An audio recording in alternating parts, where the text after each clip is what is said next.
Hello, Jason. It's Monday, March 3rd, and I got my handed to me last night. Wait a minute. I didn't know we had that technology.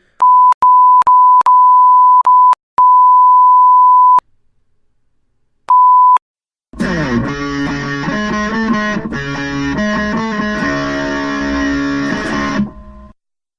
want to start off today by sharing the results of our Oscar Bingo Prediction Challenge. And as I'm sure you're already aware, by whichever metric you choose to measure your success, you've won. From an overall perspective, you got 17 out of 24 right, where I only got 6. And in terms of the objective of the bingo card in the first place, I got 0 lines, you got 2. In fact, even if you eliminate the film which won the most Oscars, Gravity, you still win.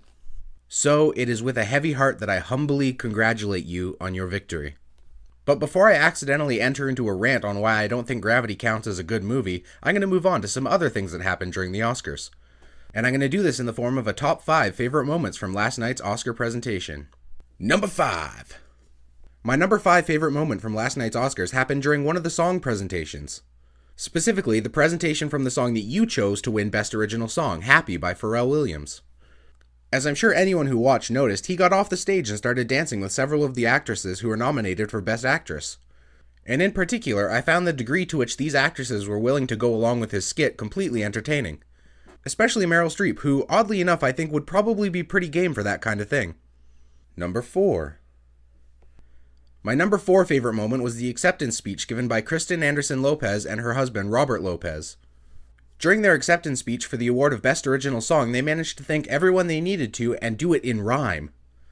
And along with that, they managed to include a clever plea to allow them to write songs for Frozen 2, which, is probably going to happen considering the success of the first one. This was a very welcome break from the otherwise monotonous or downright crazy acceptance speeches that we're used to. Number 3. My number 3 moment is the one that I'm deeming the selfie heard round the world.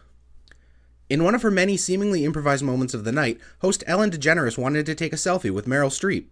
She then invited a number of other actors to join in the picture and urged the Twitter community to make it the most retweeted picture on Twitter. Which was pretty much a complete success. They crashed Twitter. And the picture did indeed end up breaking the record for most retweeted picture on Twitter, with more than 2 million retweets before midnight. Number 2. My number 2 favorite moment of the night is less entertaining, but is something that happens every year at the Oscars. I'm talking, of course, about the In Memoriam section, which highlights those actors and movie industry professionals who we've lost over the past year. This section always ranks highly on my favorite moments lists because, quite frankly, it gives people who won't have the spotlight again one last chance to be remembered and honored for what they did. And drumroll please. Number 1. My number 1 absolute favorite moment from the Oscars last night is actually 2 moments. The first being Jared Leto's speech for the Best Supporting Actor Oscar, and the second being Lupita Nyong'o's acceptance speech for the Best Supporting Actress Oscar. In a startling instance of symmetry, they both expressed the need for hope in building towards your dreams. Jared Leto mentioned people in countries like the Ukraine and Venezuela where, quite frankly, political regimes are destroying what little hope people may have. While Lupita Nyong'o took this idea and expressed it beautifully when she said, no matter where you're from, your dreams are valid. And I applaud both of these actors, not only for the work that led to them winning their Oscars, but for their grace in accepting them as well. But of course, it wouldn't be the Oscars without its fair share of embarrassing moments as well, and here's 4 that I found particularly cringeworthy.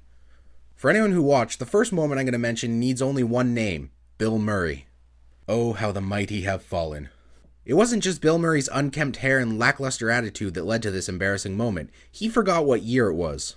Now, I'm not going to say that this was an extremely embarrassing moment because, quite frankly, he lost a dear friend recently. So, we'll give him the benefit of the doubt, but in future, we may need to keep an eye on him.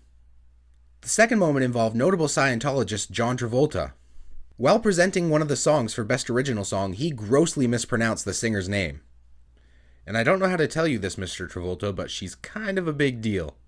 I can't quite remember what exactly he did call her, but he should have said Idina Menzel, so I guess we can say that one of the gifts you get from Scientology isn't the gift of pronunciation.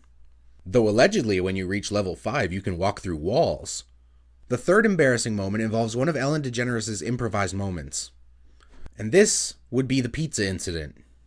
Now, it's all well and good when she's on her show to order pizza and give it to the crowd, but these are A-list celebrities we're talking about. They don't want to get grease on their, $5,000 dresses and suits.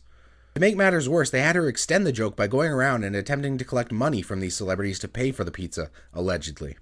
And she essentially just ended up hounding them for money when they didn't want to be involved in the joke. It was very awkward. And finally, the absolute most embarrassing moment involved background singer Darlene Love's attempt to self-promote. As you correctly guessed, 20 Feet to Stardom won Best Documentary Feature. And during the acceptance speech for this award, one of the stars of the documentary attempted to sing a song.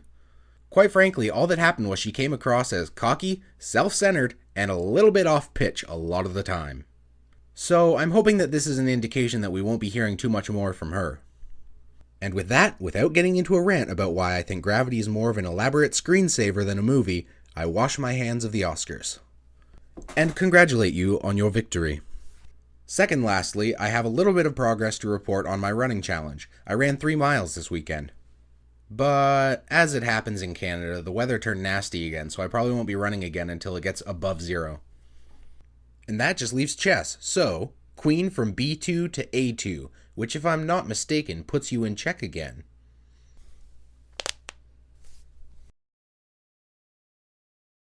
You know what? I am going to say what I think of Gravity.